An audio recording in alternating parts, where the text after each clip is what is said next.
Okay. You are a big partner to this Arewa new agenda. Thank you. As part of our relentless effort seeking to promote the continuing prominence, relevance, involvement, and participation of the North in national socio-political and economic activities through our vision of a Nigeria where the North is capable, vibrant, and takes ownership of its future, we continue to add our voice in the promotion of social harmony and peaceful coexistence in our great country, Nigeria. It is an underestimation to say that our dear country, Nigeria, is facing one of the most challenging times in its political evolution. Nigerians want ministers who can exhibit innovation thinking and demonstrate their capacity for practical, impact-oriented solutions to national issues. Arewa New Agenda observed that among the things that will define the Tinubu presidency in our estimation includes what he does to insecurity and what he does with the economy. We, however, wish to add that these maladies are essential elements among the burning issues in the country today. In the intervening period, other issues have emerged that further lays credence to that postulation, part of which is an issue that has far-reaching implications on the shape, form, and character of President Ahmed Bola Tinubu presidency, the appointment of ministers, and the designation of their portfolios. We start by congratulating all the 45 ministers that were sworn in and assigned portfolios. We wish them the very best while charging them with the admonition that as our new ministers, you must dare to be different. This is a new epoch and a time to get it right if Nigeria would achieve socio-economic emancipation. It would be unconscionable for ministers to indulge in red carpet treatment and display of excessive perks of office at this time that the country is passing through serious economic turbulence. We are particularly calling on the ministers from the northern part of Nigeria that the least we expect is for them to roll up their sleeves from day one and go to work. They should refrain from pursuing individualistic and narrow interests. They must eschew visions that conflict with the overarching vision of the president. As ministers of the government of the Federation representing the North, they must make out time to engage with the people, to internalize and understand their aspirations and weave this into the renewed hope mantra thus befitting into the vision of the country, thereby allowing their respective roles to align in achieving high-quality governance, prosperity, and citizen satisfaction. ANA will mobilize all the necessary support the ministers need to excel in the discharge of their duties.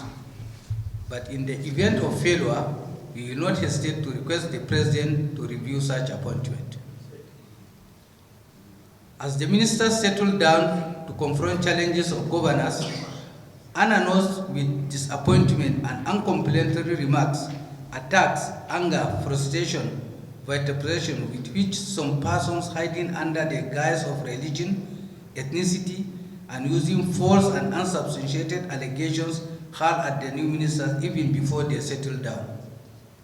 ANA views this after a detailed exposition of some of the negative narratives being pushed about certain individuals who are given certain portfolios as most unbecoming of a people in a region that is constrained by banditry, kidnapping for ransom, cattle rustling, and other violent crimes. Of note is the gang up by the disgruntled elements hiding under the garb of religion to display pedagogic illiteracy in matters affecting security and defense in the current dispensation. ANA therefore hastens to correct the impressions being built in some media outfit regarding the person and capacity of His Excellency Mohammed Abubakar Badru as the Minister of Defense.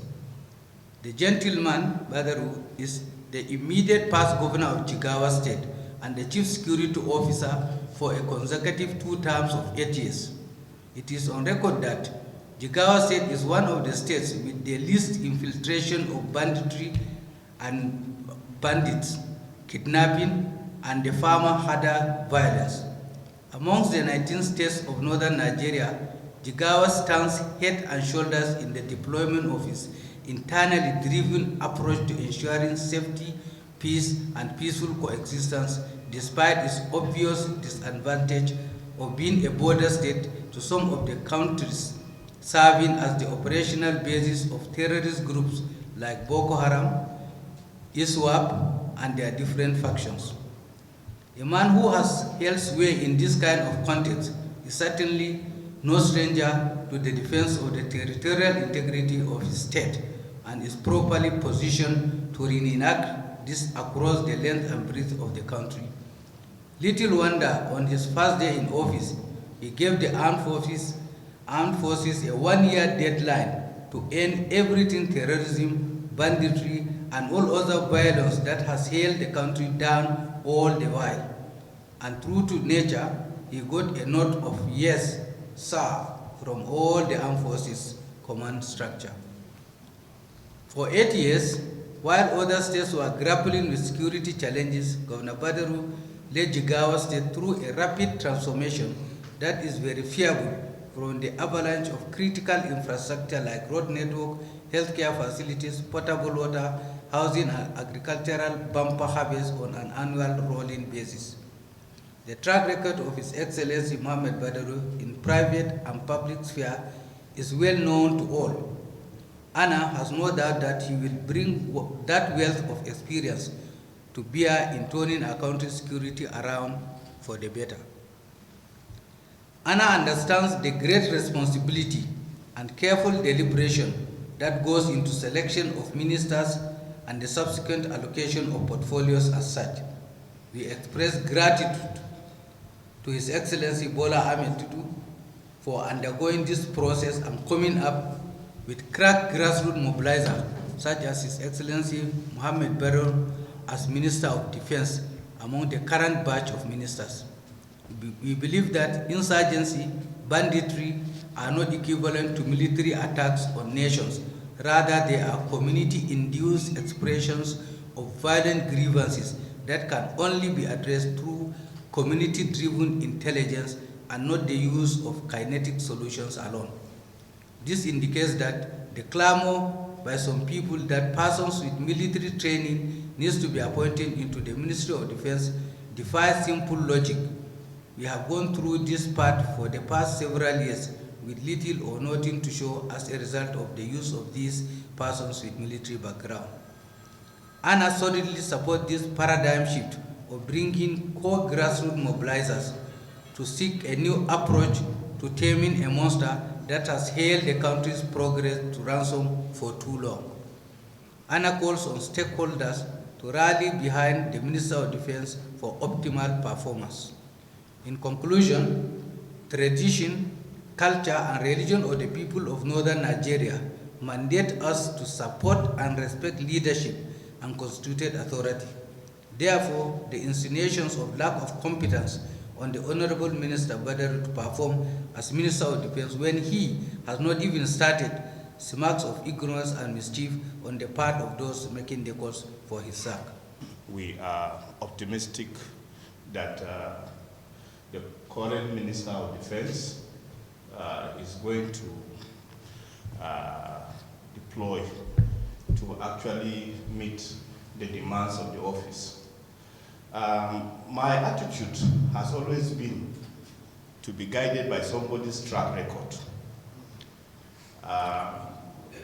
His track record, which actually is contained in the speech just read by our chairman, speaks volumes. He has been able to handle Jigawa State quite competently and ably over the 8 years he has been the helmsman in that state. the chief security officer of the state, a state border surrounded by states where terrorists are having a field day, and yet is able to fence the state off the infiltration of these terrorists. Now, of course, we are talking of Nigeria, a bigger theater. But if you could perform in a small theater so well, yes, what makes you think he will not also perform perhaps even better? The game has been up for him. And looking back at his track record, we feel he will be able to do so. The issue of security, actually, particularly the kind of insecurity we are faced with in this nation, is an issue that relates to intelligence gathering. Your capacity to gather intelligence through community is what makes you able to deal with the issue. Now, I don't see any military man being better placed to gather intelligence on insecurity than a civilian. It's an issue of somebody working with community, which I think even a civilian is better placed than a military man to work with co-civilians. Because by and large, those people, the people that are causing or generating insecurity in the country are actually civilians. So a better person that can actually tackle them, in my view, should be a civilian, which the gentleman we're talking about, Badaru, is well placed to handle. As he did yesterday, we are optimistic he is going to do today. Yeah, somebody asked a question relating to why we tend to dwell on Badaru a bit more specifically. I think the reason is that for us in the North, and I think we have addressed this issue in one of our press releases or press conference, that our number one problem and issue in the North is insecurity. Now, anybody that is appointed to be in charge of that problem, to tackle it, automatically earns our interest. And that is why you see us really being more interested in the case of Badaru. And we even said in the statement, that is finally, other members of the high table may have something to say. Finally, the major problem in this country, as we understand it, is always not being able to delay judgment on any matter. When you delay judgment, it gives you the advantage of responding factually and not sentimentally. Most of the responses we see now that are brought forward are, for the most part, sentimentally brought. Let's delay judgment on the matter and see how the various ministers are going to perform. And our chairman has actually even captured it, that it is Anna's position that we will be watching quite closely the performance of these ministers, and in the course of time, if they are not delivering on their mandate, it is our place to make a case that their appointment be reviewed.